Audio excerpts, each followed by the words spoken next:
Sur la première, c'est le journal du matin, 7h38, tués pour la liberté d'expression. Cabu, Charb, Wolinski, T-News, entre autres, ont payé de leur vie leur attachement indéfectible à l'une des premières libertés politiques des droits de l'homme. Au-delà de cette rédaction de Charlie Hebdo, cette lutte pour la liberté d'expression, ils sont des milliers à la mener au quotidien, partout dans le monde, et notamment en Afrique, on va le voir.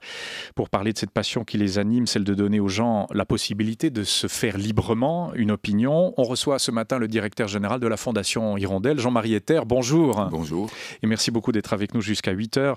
La Fondation Hirondelle qui fête précisément ses 20 ans cette année. Elle est née de Radio Agatachia, qui voulait dire Petite Hirondelle, et il y a 20 ans. Elle apporte son soutien principalement en Afrique aux médias indépendants des pays en guerre ou en conflit violent. Peut-être avant de parler d'Afrique, une réaction de votre part, vous qui êtes journaliste depuis toujours, Jean-Marie Etter, sur ce qui s'est passé avant-hier au sein de Charlie Hebdo.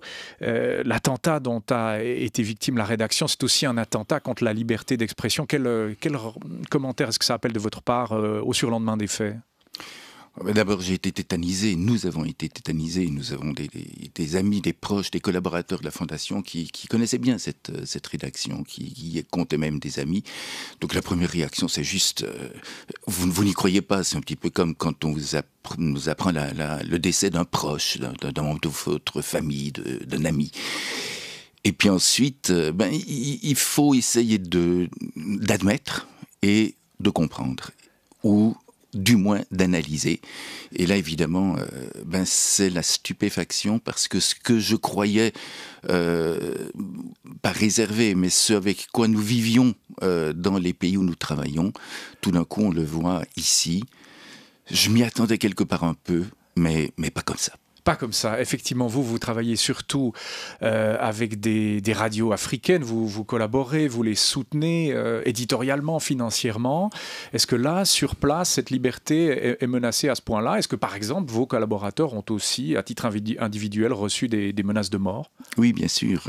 Vous entendiez Bernard Liot tout à l'heure dans le journal de 7 heures, qui disait comment ça se passe en République centrafricaine, où il y a la guerre quand même depuis une année, et la guerre civile. Et effectivement, dans notre rédaction de Ndekeluka à Bangui, en République centrafricaine, les journalistes vivent, côtoient régulièrement, je dirais pas quotidiennement, mais régulièrement, les menaces sur leur intégrité physique, parfois sur leur vie, parfois avec des armes pointées sur eux, et tous les jours ils se demandent par où est-ce que je vais arriver à la radio, est-ce que je peux me rendre à la radio, est-ce que c'est possible aujourd'hui pour des raisons de sécurité. Donc là, c'est, je dirais, un quotidien dans cette ville-là, dans cette capitale-là.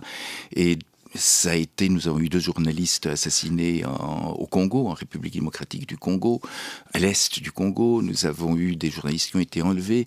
Et pour beaucoup, pas pour toutes nos rédactions, mais pour beaucoup de nos rédactions, la menace sur leur vie, sur leurs proches, sur leurs amis, est une réalité avec laquelle, oui, ils vivent quotidiennement. Alors, vous avez dit, nous avons eu 2 journalistes tués au Congo. C'est vrai qu'ici, on n'en a pas entendu parler. Du côté de Charlie Hebdo, la mobilisation est mondiale depuis hier. Je suis Charlie, on en voit partout.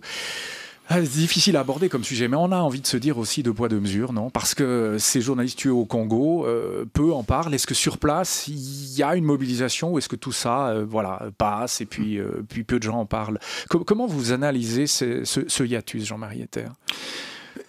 Une partie de nos rédactions ont témoigné leur solidarité avec Charlie Hebdo, donc ça passe dans les 2 sens.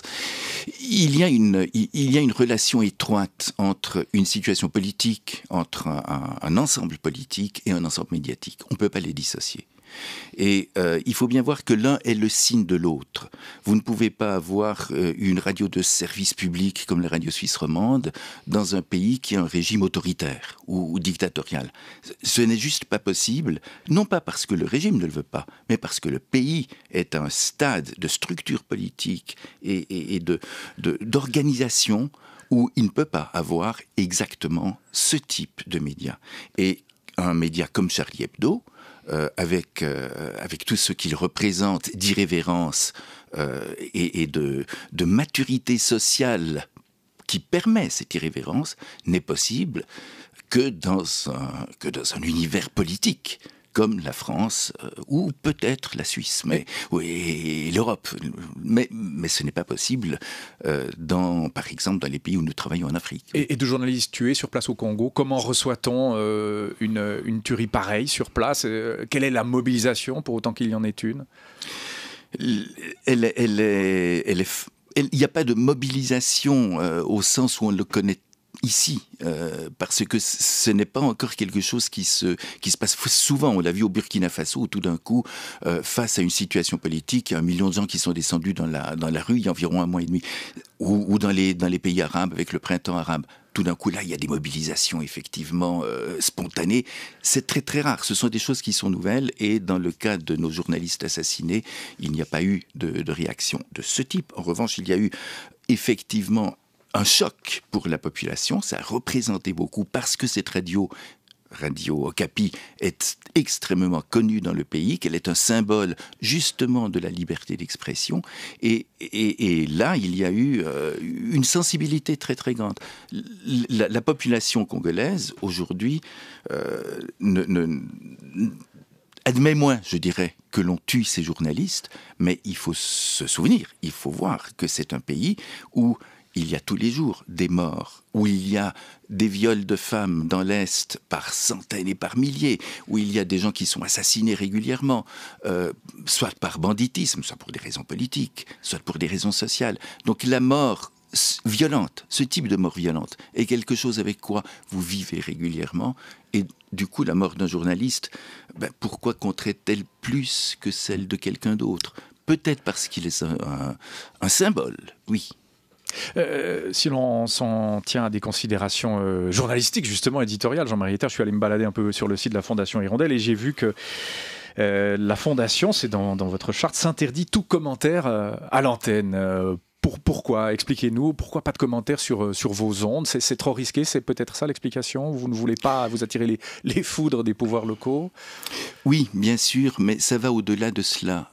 Si vous voulez, le rôle d'une presse indépendante dans une situation de guerre, de conflit, de crise, le rôle d'une presse, c'est d'informer la population le plus rigoureusement, le plus objectivement possible sur ce qui se passe. Les faits et rien que les faits, comme on dit. Les faits et rien que les faits, c'est ce que les gens attendent.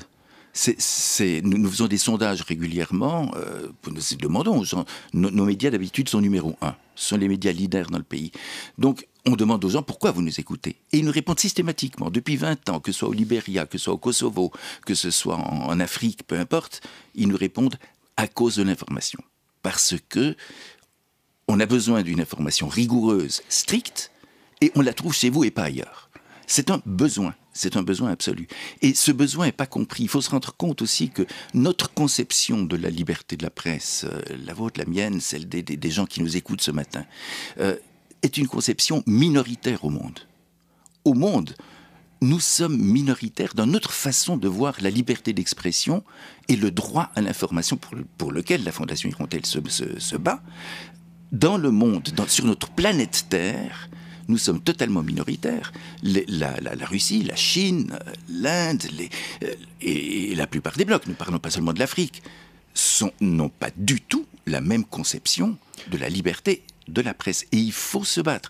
Et au niveau mondial, si vous avez des grands projets mondiaux comme ceux qui a suivi les objectifs du millénaire, qui maintenant sont les objectifs, ce qu'on appelle post-2015 des Nations Unies. On définit, il faut se rendre compte de l'importance de ces orientations, on définit ce sur quoi on va mettre l'accent politiquement dans les années qui viennent. Et de l'argent. Les médias n'existent pas là-dedans. Nous nous sommes battus pour qu'ils existent. Ça n'existe pas. C'est totalement minoritaire. On ne se rend pas compte au niveau mondial, au niveau politique mondial, de l'importance des médias. Et du rôle qu'ils jouent, qu'on le veuille ou qu'on ne le veuille pas. La radio, parce qu'il faut bien parler de la radio, ce sont des radios que vous soutenez. On parle de plus en plus des réseaux sociaux, on en parle tous les matins sur cette antenne, notamment via Sonar. Le rôle des réseaux sociaux dans les révolutions d'Afrique du Nord, il a été prépondérant. Est-ce que la radio reste vraiment, et pour combien de temps encore, Jean-Marie Etter, le meilleur support ? Ça dépend forcément des pays. Si vous prenez l'Ukraine, où nous pourrions avoir un projet, évidemment, l'Ukraine, du point de vue du net, des réseaux sociaux, des SMS, est extrêmement en avance. C'est un pays européen. Et pourtant, la radio joue encore un rôle fondamental à tout plein d'endroits, notamment dans les campagnes, où il n'y a pas d'autres véritables véhicules. Et si vous allez dans des pays comme ceux où nous travaillons en Afrique, la radio reste et restera encore pendant encore quelques années le média le plus écouté, le premier média du pays, parce que la presse écrite ne peut pas être distribuée, parce que la télévision c'est beaucoup plus lourd et parce que tout le monde n'a pas accès à l'Internet. Donc la radio a de toute façon encore un grand avenir, partout, à mon avis. En revanche, il faut aussi voir que les autres médias, et notamment les réseaux sociaux, sont en train de prendre peu à peu une place absolument déterminante. Et c'est un endroit où il faut aussi pouvoir offrir ce que nous essayons d'offrir justement, c'est-à-dire une information véritablement crédible. Les faits et rien que les faits. L'Afrique, Jean-Marie Etter, vous la connaissez très bien, vous la sillonnez depuis plus de 20 ans. Est-ce que c'est vraiment le continent oublié, comme on l'appelle communément depuis de nombreuses années, ou est-ce que c'est en train de changer, ou peut-être même de se diviser en deux? Il y a l'Afrique marquée par la guerre d'un côté, et de l'autre côté, l'Afrique marquée par d'incroyables signes de croissance. Est-ce que ces différences est-ce que ça va continuer d'exister comme ça parallèlement, ou est-ce que ça va s'estomper? Quelle est votre analyse de la situation, vous qui êtes présent dans plusieurs pays d'Afrique? Il y a actuellement énormément d'économistes et de politiciens qui tablent sur l'Afrique. Et je crois qu'ils ont raison. L'Afrique est un continent où les potentialités sont absolument gigantesques. En même temps, c'est un continent où la force par exemple, de la corruption, le manque d'infrastructures et aussi l'exploitation des ressources par des compagnies internationales au détriment des populations locales paralyse en partie le développement. Ce que je vois dans les pays où je travaille, où nous travaillons, qui sont effectivement des pays en guerre, en crise, c'est qu'il y a du côté de la jeunesse une potentialité de développement, une richesse, une volonté d'aller de l'avant, à la fois en entrepreneuriat, simplement en volonté de construire, et en volonté de servir aussi, de servir la population, qui est une magnifique promesse d'avenir. Parce qu'il y a les deux. Il y a à la fois la volonté citoyenne, quelque part, et il y a aussi la volonté d'entreprendre, qui est quand même le moteur du développement de ces pays. Mais il y a toujours cette paralysie possible à cause de la corruption et aussi à cause des idéologies. À cause de la corruption, vous disiez, nos radios font la plus large audience, là où on est présent. Vous devez avoir pas mal de pression, peut-être de propositions de rachat, de propositions qui ont à voir un peu avec la corruption, que sais-je, de la part de grands magnats locaux qui voudraient vous racheter, peut-être vous influencer. Est-ce que ça se passe comme ça sur le terrain parfois, Jean-Marie Etter? Non, nous sommes... Vous arrivez à rester indépendant? Oui, nous arrivons à rester indépendants, absolument. Et nous faisons l'objet de relativement peu de pression. Justement, peut-être à cause du type d'information que nous donnons. Finalement, donner une information factuelle la plus rigoureuse possible et ouvrir la voie au débat.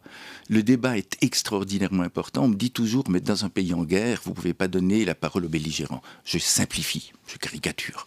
Mais on me dit, c'est pas possible. Et la vérité, c'est que oui, c'est possible. Vous pouvez aborder les sujets les plus délicats, les plus inabordables. Vous pouvez mettre au Mali actuellement, vous savez qu'il y a des négociations de paix en Algérie entre les factions algériennes. Il y a des gens qui ne se sont pas rencontrés à Alger, qui se sont rencontrés à nos micros et qui ont discuté à nos micros.